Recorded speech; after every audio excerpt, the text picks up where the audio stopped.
ازيكم يا حلوين؟ عاملين ايه؟ يا رب تكونوا بألف صحة وألف خير. معاكم النهاردة رباب، هقدم لكم ازاي بطبق الفوط بطريقة سهلة جدا وما بتاخدش مساحة خالص في الدولاب، او كمان لو مسافرة ممكن تحطيها في شنطة السفر وما تاخدش معاكي مساحة. تعالوا نبدأ كده بأول طريقة. اول طريقة هتكون الطريقة الملفوفة.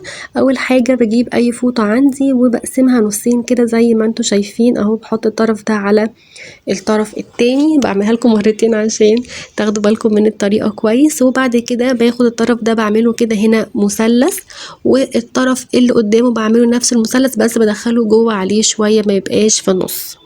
تمام كده. فهتلاقوا بقى بعد كده عندكم اهو مثلثين كده في وش بعض، وكمان من فوق كده تحسوا ان هي برضو ليها مثلث كده من فوق. تمام. بعد كده بمسك الحته دي كده بروح تانيها على ورا، فتبقى عندنا كده نصين، بس النصين مش متساويين، واحده صغيره شويه واللي تحت هتكون اطول شويه منها اهو زي ما انتوا شايفين كده.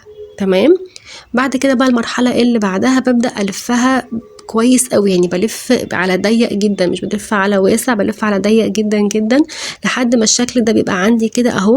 في هنا مثلثه صغنطوطه اللي انا ماسكاها، وفي حته تانية اهي مفتوحه من هنا كده، فببدا ادخل الطرف بتاع المثلث جوه علشان يمسك لي الفوطه كويس جدا. بس هي دي الطريقه، بصوا سهله جدا وما بتاخدش وقت خالص. ممكن تحطيها كمان في حمام الضيوف، بيبقى شكلها لذيذ قوي في اي بوكس كده. مهم نيجي بقى للشكل التاني. بفرد الفوطة على الاخر زي ما انتوا شايفين كده، وبعدين برجع الطرف الاولاني ده خالص تحت كده، بتنيه لتحت.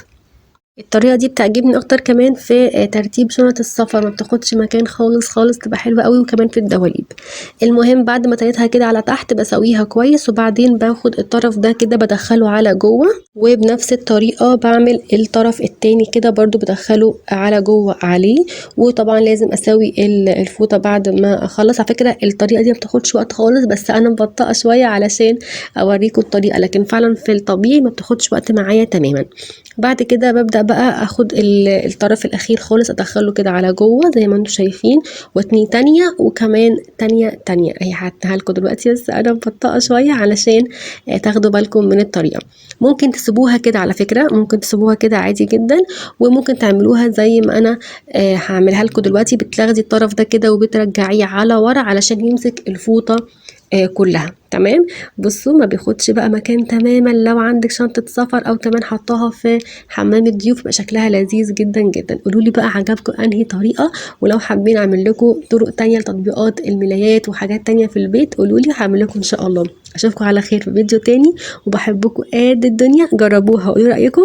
باي باي.